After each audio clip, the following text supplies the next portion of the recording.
The Insidious Dr. Fu Manchu, written by Sax Rohmer, told to you by Edward E.French. Chapter 20.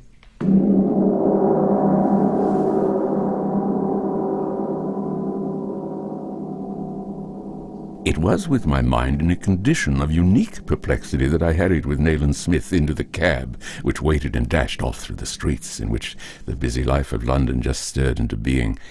I suppose I need not say that I could penetrate no farther into this, Fu Manchu's latest plot, than the drugging of Norris West with hashish.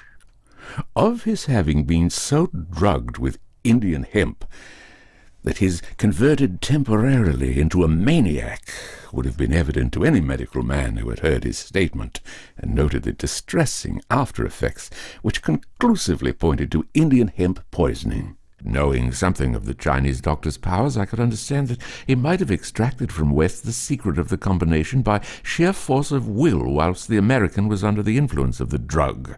But I could not understand how Fu Manchu had gained access to locked chambers on the third story of a building. "Smith," I said, "those bird tracks on the windowsill, they furnish the key to a mystery which is puzzling me." "They do," said Smith, glancing impatiently at his watch.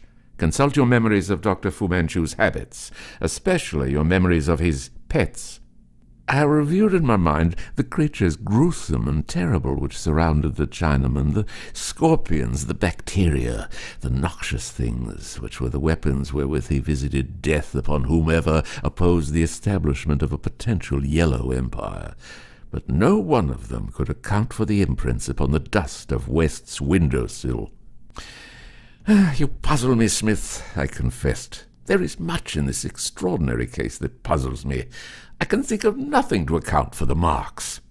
"Have you thought of Fu Manchu's marmoset?" asked Smith. "The monkey!" I cried.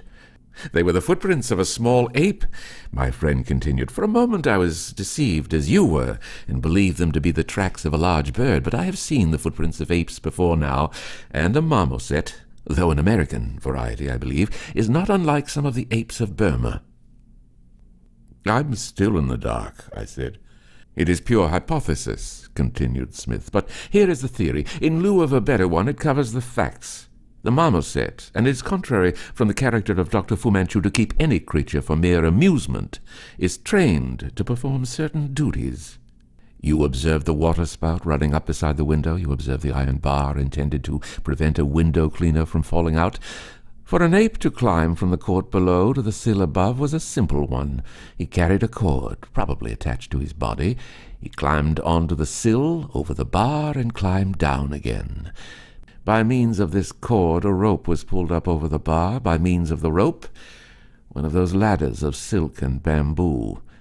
One of the doctor's servants ascended, probably to ascertain if the hashish had acted successfully. That was the yellow dream face which West saw bending over him. Then followed the doctor, and to his giant will the drugged brain of West was a pliant instrument which he bent to his own ends.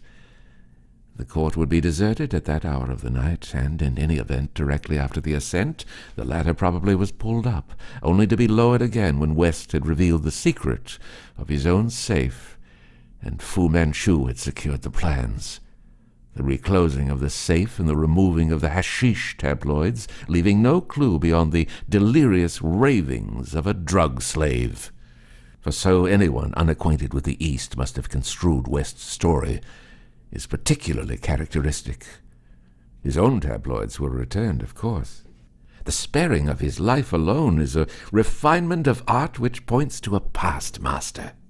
"Karamane was the decoy again?" I asked shortly. "Certainly. Hers was the task to ascertain West's habits, and to substitute the tabloids. She it was who waited in the luxurious car, infinitely less likely to attract attention at that hour in that place than a modest taxi, and received the stolen plans. She did her work well. Poor Karamane, she had no alternative.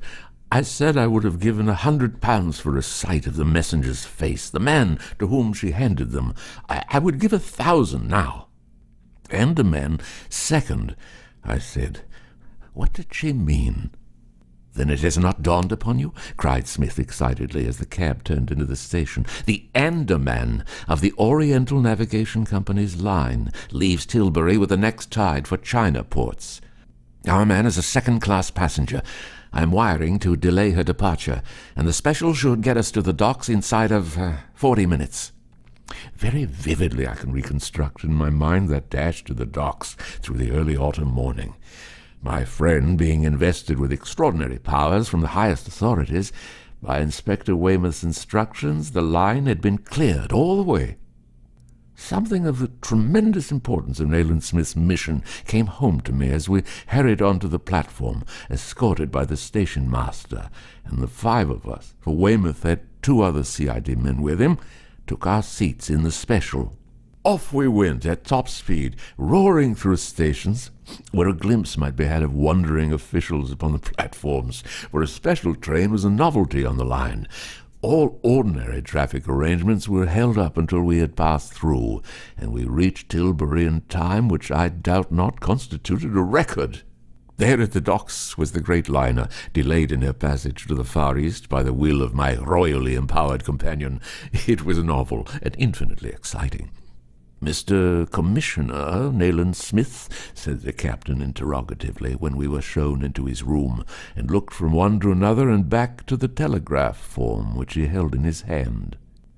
"The same, Captain," said my friend briskly. "I shall not detain you for a moment. I am instructing the authorities at all ports east of Suez to apprehend one of your second-class passengers, should he leave the ship. He is in possession of plans which practically belong to the British government." "Why not arrest him now?" asked the seaman bluntly. "Because I don't know him. All second-class passengers' baggage will be searched as they land. I am hoping something from that, if all else fails. But I want you privately to instruct your stewards to watch any passenger of Oriental nationality, and to cooperate with the 2 Scotland Yard men who are joining you for the voyage. I look to you to recover these plans, Captain." "I will do my best," the captain assured him. Then, from amid this heterogeneous group on the dockside, we were watching the liner depart, and Nayland Smith's expression was a very singular one. Inspector Weymouth stood with us, a badly puzzled man. Then occurred the extraordinary incident which to this day remains inexplicable, for, clearly heard by the 3 of us, a guttural voice said, "Another victory for China, Mr. Nayland Smith." I turned as though I had been stung. Smith turned also. My eyes passed from face to face of the group about us. None was familiar. No one apparently had moved away. But the voice was the voice of Dr. Fu Manchu.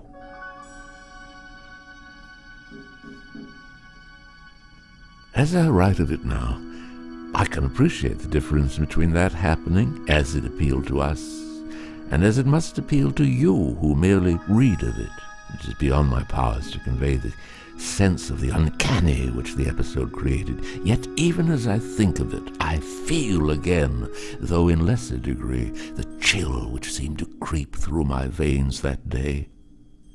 From my brief history of the wonderful and evil man who once walked, by the way unsuspected, in the midst of the people of England, near whom you personally may at some time unwittingly have been, I am aware that much must be omitted.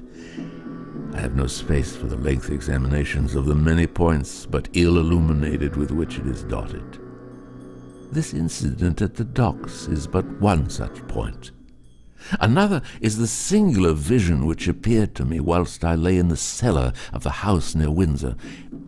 It has since struck me that it possessed peculiarities akin to those of a hashish hallucination. Can it be that we were drugged on that occasion with Indian hemp?